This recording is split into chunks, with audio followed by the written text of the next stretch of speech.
ഫിലമോൻ 1-ാം അധ്യായം 6-ാം തിരുവചനം. ക്രിസ്തുവിലുള്ള ഐക്യം മൂലം സകല നന്മകളെയും കുറിച്ച് നമുക്ക് ലഭിക്കുന്ന അറിവ് ആഴമേറിയതാക്കാൻ വിശ്വാസത്തിലുള്ള നിന്റെ ഭാഗഭാഗിത്വം സഹായമാകട്ടെ എന്ന് ഞാൻ പ്രാർത്ഥിക്കുന്നു. കാരുണ്യവാനായ കർത്താവേ, അങ്ങയോട് ഐക്യപ്പെട്ട് ജീവിക്കുവാൻ ഞങ്ങളുടെ അറിവിനെയും വിശ്വാസത്തെയും ആഴപ്പെടുത്തണമേ.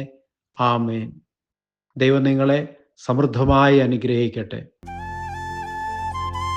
നമ്മുടെ കർത്താവ് ഈശോ മിശിഹായുടെ കൃപയും പിതാവായ ദൈവത്തിൻ്റെ സ്നേഹവും പരിശുദ്ധാത്മാവിൻ്റെ സഹവാസവും നാം എല്ലാവരോടും കൂടി ഉണ്ടായിരിക്കട്ടെ, ഇപ്പോഴും എപ്പോഴും എന്നേക്കും.